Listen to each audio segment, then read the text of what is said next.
लक़द जाकुम रसूलुम मिन अनफुसिकुम, तहकीक आ गया तुम में अज़मतों वाला रसूल। कहाँ से आया? फरमाया मिन अनफुसिकुम, ये आया तुम में से।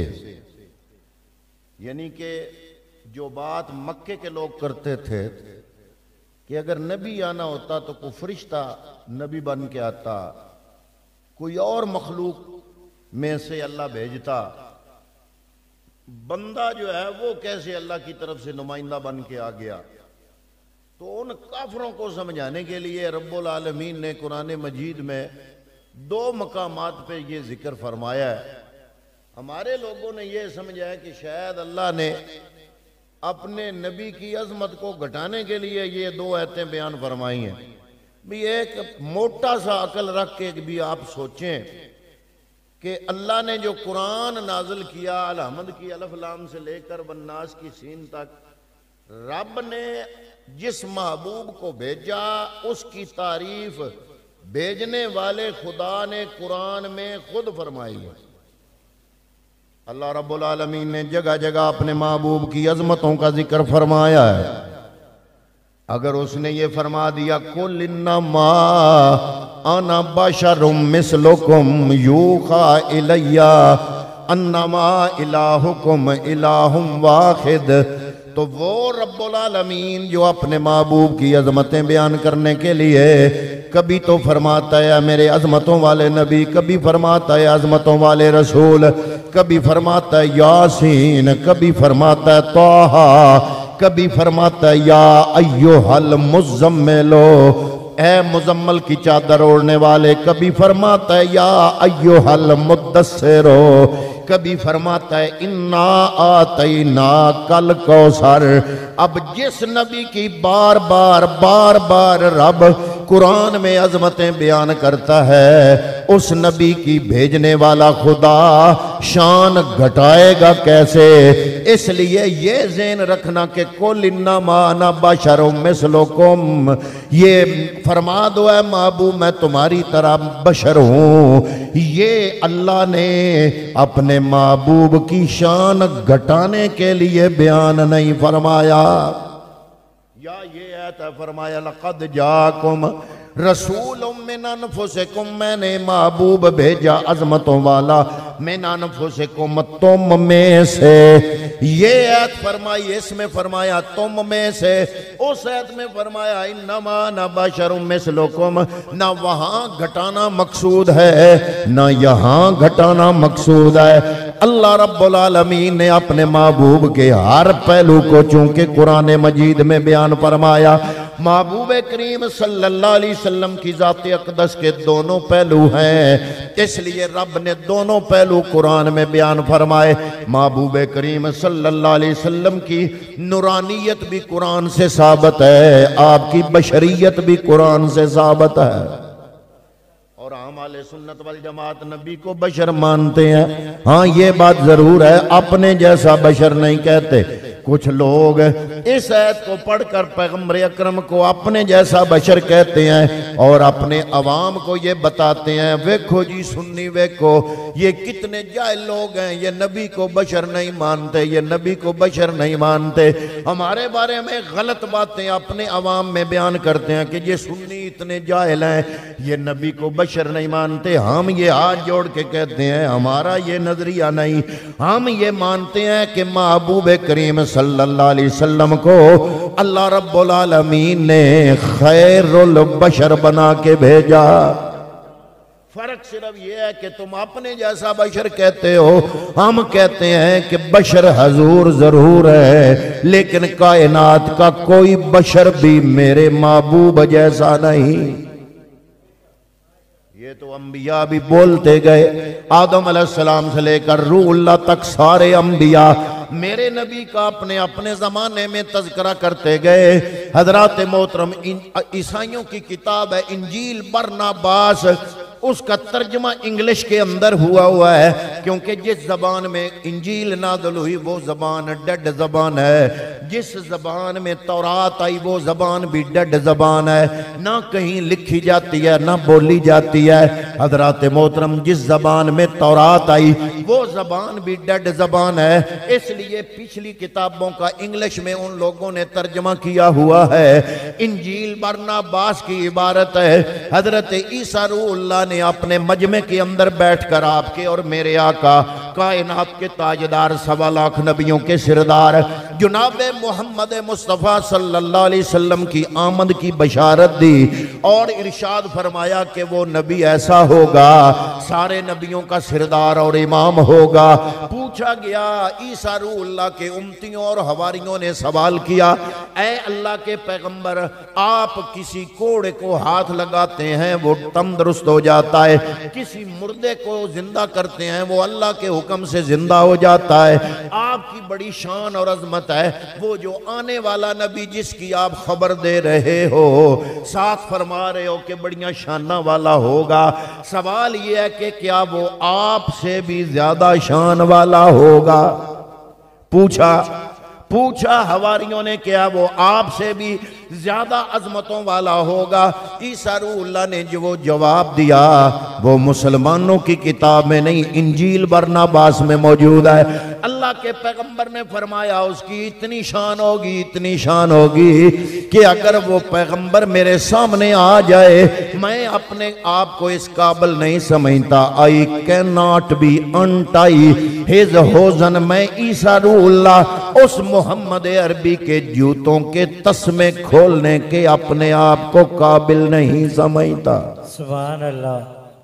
हज़रत नबी करीम सल्लल्लाहु अलैहि वसल्लम ने जिब्रील से पूछा, ऐ जिब्रील, आदम अलैहिस्सलातु वस्सलाम से लेकर मेरे तक हर नबी और रसूल की बारगाह में तुम गए हो, बड़े बड़े तुमने दरबार देखे हैं, जरा मेरे बताओ का मेरे सामने मेरे जैसा भी दरबार कहीं तुमने देखा है? जिब्रील ने जो जवाब दिया, जिब्रील अर्ज करता है, कल्लब तो मशारिकल अर्दा व मगारिबहा।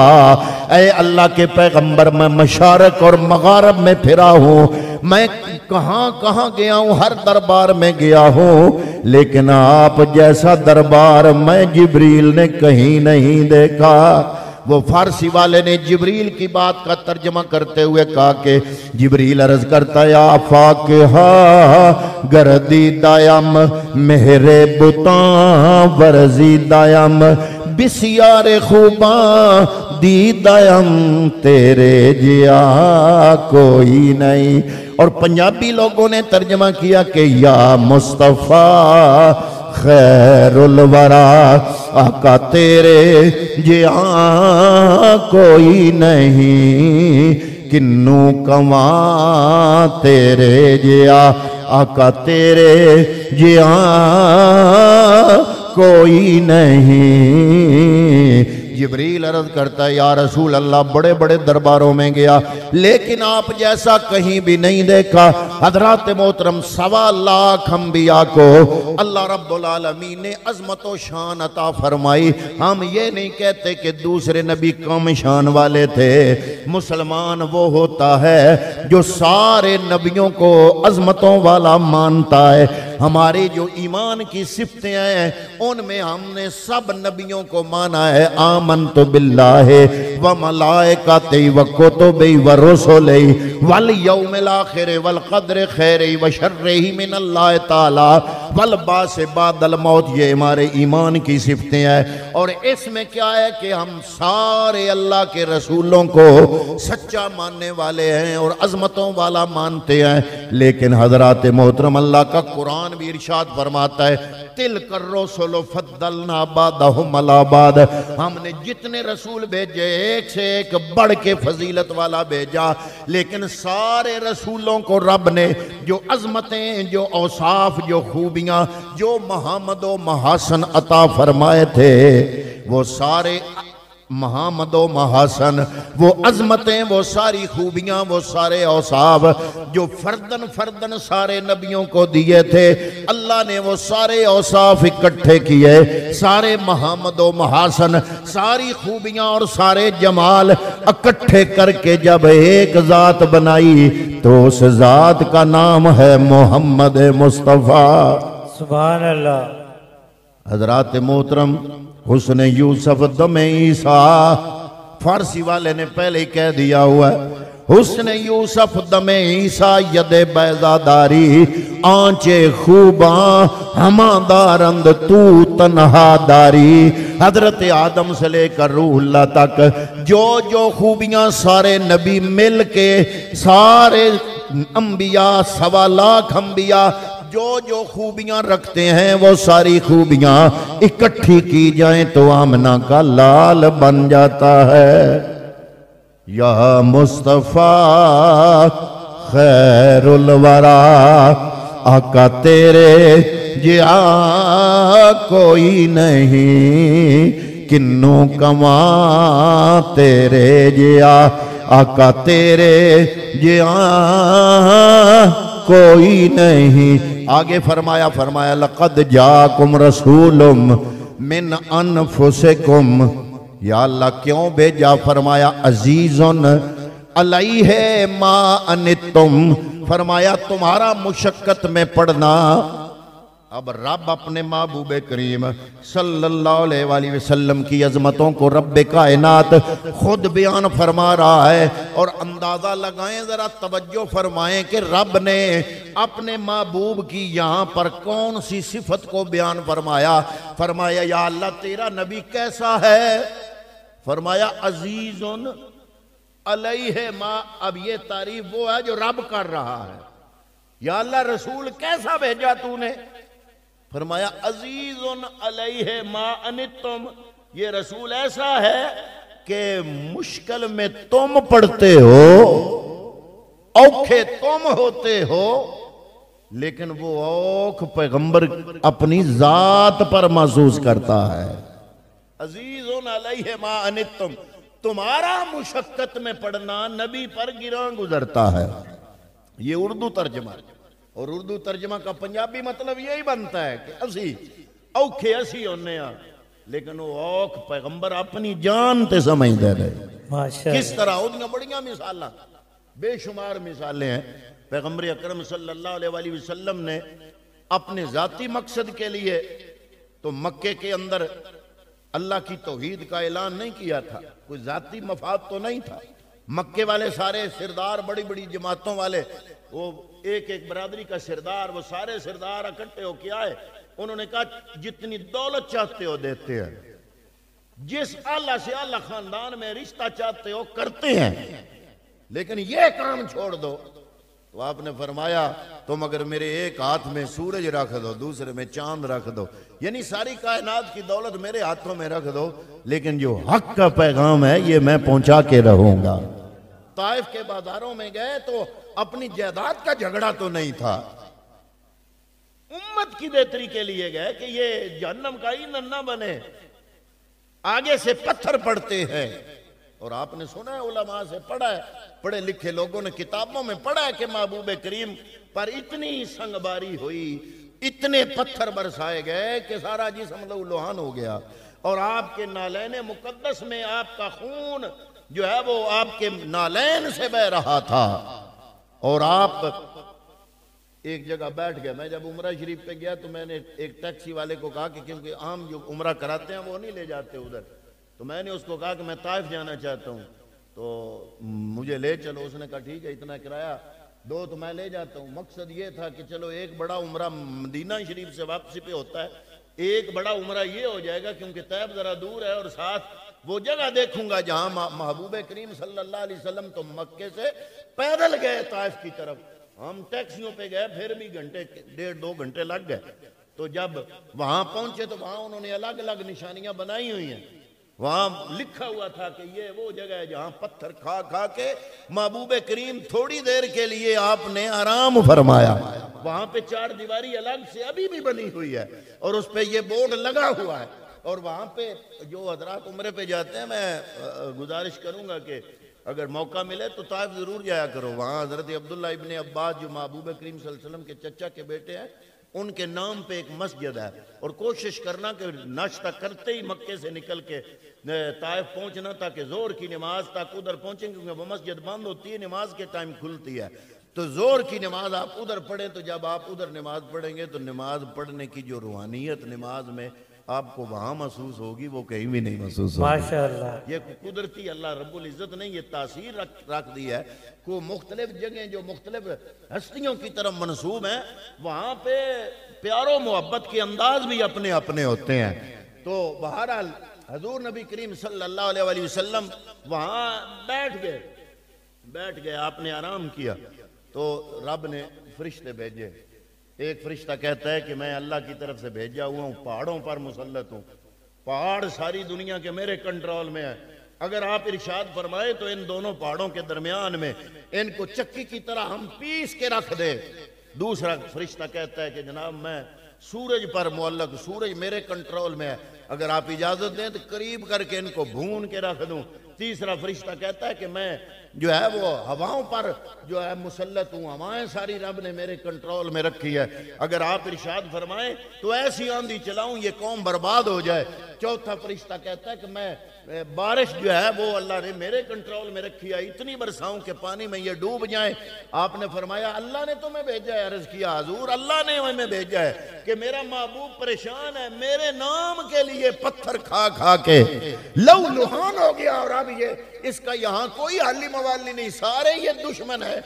मेरा पैगाम लेकर आया और ये अब आराम करने बैठ गया, तो तुम जाओ मेरी तरफ से। फरमाया रब ने भेजा है। अर्ज की हुजूर रब ने भेजा है। फरमाया मेरी मदद के लिए। अर्ज की हुजूर आपकी मदद के लिए। फरमाया मैं तुमसे मदद लूंगा, पर जैसी मदद तुम कह रहे हो वैसी नहीं लूंगा। मैं दुआ करता हूं तुम आमीन कहो। या रसूलल्लाह हाजिर है। मेरे नबी ने हाथ उठाए, अर्ज की मालिका अगर इन्होंने मुझे सताया, तंग किया, दुख दिया, तकलीफ दी, पत्थर बरसाए, ये मुझे जानते जो नहीं, ये पहचानते जो नहीं, इन्हें पता जो नहीं कि मैं कौन हूं, या अल्लाह तू इन पे रहम फरमा। ये नहीं मानेंगे, हो सकता है इनकी औलादें मेरे उम्मती बन जाए, मेरे गुलाम बन जाए। या अल्लाह मैं फिर भी इनके लिए बद दुआ नहीं करूंगा, मैं यही दुआ करूंगा कि या अल्लाह तू इनको माफ फरमा दे। माशाअल्लाह, सुभान अल्लाह। या मुस्तफा खैरुल वरा, आका तेरे जिया कोई नहीं, किन्नू कवा तेरे जिया, सोनिया तेरे जिया कोई नहीं। ये मक्के वाला जब मदीना शरीफ है फिर भी यही सूरत यार। हजूर नबी करीम सल्लल्लाहु अलैहि वसल्लम को ज़ाहिर है इबादत से बड़ा शगफ था। भी आप जो अल्लाह के वलियों को देखो तो आपको पता चलता है कि हमसे ज़्यादा इबादत का शौक़ है उन्हें। अगर हम नमाज पढ़ते हैं हमें इबादत में मज़ा आता है। जो 5 वक़्त का नमाजी होगा ना, वो आप उसको अगर आप कहेंगे ना आओ यार खाना खा लो नमाज बाद में पढ़ लेना, वो कहेगा नहीं यार पहले नमाज पढ़ूंगा, क्योंकि नमाज छोड़ के खाना खाया ना तो दिमाग जो है ना वो मैं अधूरा अधूरा अपने आप को महसूस करूंगा। तो 5 वक़्त का नमाजी जो है उसको नमाज में जो चस आती है, लज्जत मिलती है, वो अपनी नमाज नहीं छोड़ता। तो अंदाज़ा लगाओ फिर जो अल्लाह के वली हैं, रब के रास्ते पे चलने वाले हैं, उनको इबादत में कितना शगफ होगा। दाता अली हजवेरी की इबादत में उनको कितनी लज्जत मिलती होगी, गौसे आज़म को कितनी इबादत में लज्जत मिलती होगी, इमाम अली मकाम इमाम हुसैन को इबादत में कितनी लज्जत कि सारा कुंबा कटा के लहू लुहान पड़ा है सारा कुंबा, और खुद आप सजदे में हैं, इबादत में कितनी लज्जत मिलती होगी। इमाम ज़ैनुल आबिदीन को कहते ही, हालांकि आपका नाम अली औस्त है, लेकिन आपको इबादत से शगफ इतना था, कहते ही ज़ैनुल आबिदीन है। इबादत करने वालों की जीनत, उनकी इबादत में कितनी चस लज्जत और कितना सरूर होगा, और उनको इबादत में कितना मज़ा आता होगा। तो वो सारी हस्तियाँ ये दुनिया की हर शय छोड़ सकते हैं, इबादत नहीं छोड़ सकते। अगर इनकी इबादत का ये मकाम है, मैं जहाँ आपको ले जाना चाहता हूँ वो ये है, जो बात समझाना चाहता हूँ वो ये है, अगर औलिया को इबादत इतनी प्यारी है तो आप अंदाज़ा लगाओ कि नबियों को इबादत कितनी प्यारी होगी। फिर नबियों का इमाम, कायनात के ताजदार को इबादत कितनी प्यारी होगी। लेकिन प्यारी होने के बावजूद जूं जूं अल्लाह के वली अल्लाह की इबादत करते हैं दर्जे बुलंद होते हैं, चस आती, लज्जत आती, रूहानी कैफ नसीब होता है। अपनी रूहानी चस, कैफ, लज्जत कुर्बान नहीं करते वो दुनिया के किसी फायदे के लिए। लेकिन महबूब करीम रमजानुल मुबारक की एक रात को आए, सारे लोगों को कहा कि आओ फिर मस्जिद में हो तुम तो तराबियाँ पढ़ ले, जैसे जिनको आप तराबियाँ कहते हो। हजूर ने जमात कराई, सहाबा ने पीछे पड़ी। उन्होंने आगे मदीने में बता दिया लोगों को कि राती बड़ी चस आई। नबी करीम सल्लल्लाहु अलैहि वसल्लम ने रमज़ान की रात वाली जो गुजरी है उसमें जमात कराई, हमने पीछे पड़ी, बड़ा मज़ा आया। वो जो दूसरी रात जब हजूर ने जमात खड़ी की तो जो मदीने में पहली रात नहीं थे वो भी मस्जिद नबी में आ गए। माशा तीसरी रात सारा मदीना मस्जिद नबी में जमा हो गया। हजूर ने जमात कराई, 3 दिन कराई। चौथी रात तो फिर वो बात चलती चलती मदीना के इर्द गिर्द जो छोटे छोटे चलोके लोग देहात थे उन तक भी पहुंची। वहां से भी लोग आ गया कि पैगम्बर अकरम जमात कराते हैं, बड़ा मजा आता है, रमजान और मुबारक की रात हो, वैसे भी इबादत की तरफ बंदा राग़िब होता है तो चलते हैं। मस्जिद फुल हो गई, लेकिन चौथी रात पैगम्बर नहीं आए, हजूर है बाहर नहीं आए। लेकिन सहाबा इकराम चूंकि अदब के पुतले थे, उन्होंने नहीं बुलाया। वो दरवाजा खटखटाते, जनाब या रसूल अल्लाह आग तो नहीं लग गई, आ जाओ। नहीं, सहाबा बैठे इंतजार कर रहे हैं भाई अपनी मर्जी से महबूब आएंगे तो पढ़ेंगे। हजूर फजर की नमाज का वक्त आए, नमाज फर्जों की फर्ज पढ़ाए। जब सलाम फेरा तो अर्ज की, या रसूल अल्लाह सल्लल्लाहु अलैहि वसल्लम, पहली रात को बड़ा मजा आया, दूसरी रात को मजे में मजीद इजाफा हुआ, तीसरी रात को तो जनाब रूहानी कैफ का मंजर ही बड़ा अलग था। अब जनाब आज चौथी रात को सारा इर्द गिर्द का एरिया मस्जिद नबी में जमा हो गया। हम सारी रात आपका इंतजार करते रहे, लेकिन या रसूल अल्लाह आप नहीं आए। अब जवाब सुनो मेरे नबी का, मेरे पैगम्बर अकरम सल्लल्लाहु अलैहि वसल्लम का जवाब सुनो। फरमाया मजा तो मुझे भी बड़ा आया था, चस बड़ी आई थी, लज्जत बड़ी मिली थी, लेकिन पहली रात में आया, दूसरी रात में आया, तीसरी रात में आया। अगर आज चौथी रात भी मैं आ जाता, अगर आज भी मैं आ जाता, मेरी इस इबादत के साथ मोहब्बत की वजह से मेरा रब मेरी उम्मत पर ये इबादत फर्ज करार दे देता। फिर मेरी उम्मत ना पढ़ती तो फर्ज छोड़ने की गुनाहगार बनती। लेकिन मैं नहीं चाहता कि मेरी वजह से, मेरे शौक की वजह से, मेरी लज्जत इबादत की वजह से, मेरी चाशनी इबादत की वजह से, इबादत में मुझे जो कैफ और सरूर मिलता है वो हासिल करने के लिए मेरी वजह से अल्लाह ताला मेरे गुलामों पर कोई और बोझ डाल दे। इसलिए गुलामों पर बोझ कम करने के लिए कि ये सुन्नत ही रहे, फर्ज ना बने। अगर फर्ज बन गया तो फर्ज छोड़ने का इनको गुनाह होगा। इसलिए मैंने अपना नहीं सोचा, मैंने उम्मत का सोचा। मेरी उम्मत मुश्किल में ना पड़े, मेरी उम्मत पे आसानी रहे। माशाअल्लाह है। ये रब ने अपने नबी की सिफत कुरान में बयान की। अजीज़ुन अलैहि मा नित्तुम, मेरे नबी पर तुम्हारा मुशक्कत में पढ़ना मेरे नबी पर गिरा गुजरता है, तुम्हारा मुशक्कत में पढ़ना मेरे नबी को औखा कर जाता है। हजरात मोहतरम यहाँ पर हालांकि पैगम्बर अकरम अगर इबादत करते, मजा लेते, अल्लाह का मजीद कुरब हासिल करते, लेकिन अपने दर्जे छोड़ दिए, अपना कुरब छोड़ दिया, अपने दिल का कैफ छोड़ दिया, रूहानी सरशारी छोड़ दी, अपने दिल की लज्जत को छोड़ दिया सिर्फ उम्मत की खातर, ताकि मेरी उम्मत मजीद परेशान ना हो, इन पर बोझ ना पड़े। इरशाद कमली वाले का फरमाया, वजू के अंदर मुझे मिसवाक करना इतना पसंद है, लौलान शुक्काला उम्मती, अगर मुझे उम्मत के मुशक्कत में पढ़ने का खतरा ना होता तो मैं इस मिसवाक को हर नमाज के लिए लाजमी करार दे देता। पता चला जितने भी अहकामात पैगम्बर अकरम फरमा रहे हैं, ख्याल रख रहे हैं कि मेरी उम्मत सौखी रहे। और ये उम्मत के लिए सोच सोच के महबूब रोते रहे सारी जिंदगी। हजरत अमर बिन अख्तब फरमाते हैं कि एक दिन कमली वाले बैठे, फजर की नमाज के बाद आपने आने वाले हालात बताने शुरू किए कि यूं होगा, ये फितने होंगे, ये फसाद होगा, मुस्तकबिल के सारे हालात, और बयान कर रहे हैं कमली वाले और परेशान हैं। हजूर आने वाले हालात, अब के हमारे हालात बयान करते रहे, हत्ता के जोर हो गई। फिर आप मिंबर से नीचे उतरे, जोर पढ़ाई, फिर मिंबर पे तशरीफ ले गए, फिर आपने आने वाले हालात जो है उनके बारे में खबरें देनी शुरू कर दी। फिर असर हो गई, फिर असर के टाइम नीचे उतरे, फिर असर पढ़ाई, असर पढ़ा के फिर मिंबर पे तशरीफ ले गए, फिर आपने आने वाले हालात को बयान करना शुरू किया। हमारे हालात को हजूर ने बयान किया और 7 जुमला इरशाद फरमाया। उलमाए किराम फरमाते हैं कि नबी ने जो जिंदगी का आखिरी जुमा, आखिरी खुतबा दिया ना, आखिरी खुतबा जो दिया जुमे के दिन उम्मत को, उसमें 2 जुमले बोले। हजूर बार बार फरमाते थे कि मेरे बाद ख्याल रखना एक नमाज का, एक गुलामों का। अपने जो तुम्हारे मतहद हैं, एक उनके बारे में तुमसे पूछ पकड़ होगी और एक नमाज की पूछ पकड़ होगी। हजूर उधर से रोते थे, हालांकि जहन्नम में तो हमने जाना, नहीं पढ़ेंगे तो हम जाएंगे, पैगंबर अकरम को क्या।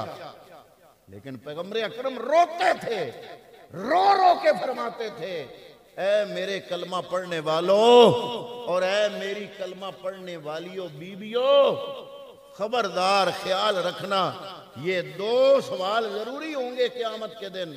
एक तुम्हारे मतहतों के बारे में कि उनको तंग तो नहीं करते थे, और दूसरा नमाज के बारे में, ये ख्याल जरूर रखना, नमाज का ख्याल जरूर रखना। हजरत मोहतरम हजूर नबी करीम सल्लल्लाहु अलैहि वसल्लम ने हजरत अबू हुरैरा रज़ी अल्लाह तआला अन्हु को मुखातब करके फरमाया कि ए अबू हुरैरा, मेरी कुछ बातों पर अमल करना और जहां तक मेरी उम्मत तक तेरी आवाज पहुंचे मेरी उम्मत को बता देना। या रसूल अल्लाह, क्या?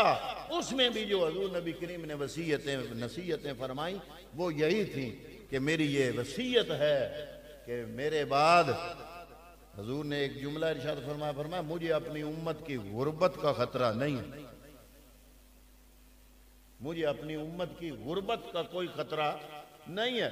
मुझे अपनी उम्मत से जिस चीज का खतरा है वो हद से ज्यादा पैसा मिल जाने का है। मेरी उम्मत दुनिया की लज्जत में इस कदर डूब जाएगी कि दीन छोड़ देगी, दीन की तरफ तवज्जो नहीं करेगी। तो हजूर ने फरमाया कि गुर्बत का मुझे डर नहीं है, मुझे ज्यादा पैसा वाफर होने का डर है। इतना पैसा वाफर होगा कि दुनिया की लज्जत में मेरी उम्मत खो जाएगी। तो जो महबूब करीम कदम कदम पे उम्मत की भलाई के लिए सोचते रहे, उनकी तारीफ बनती है जो रब ने फरमाई कुरान में, अजीजुन अलैहि मा अनित्तुम, मेरा महबूब पर तुम्हारा मुशक्कत में पड़ना मेरे नबी पर गिरा गुजरता है।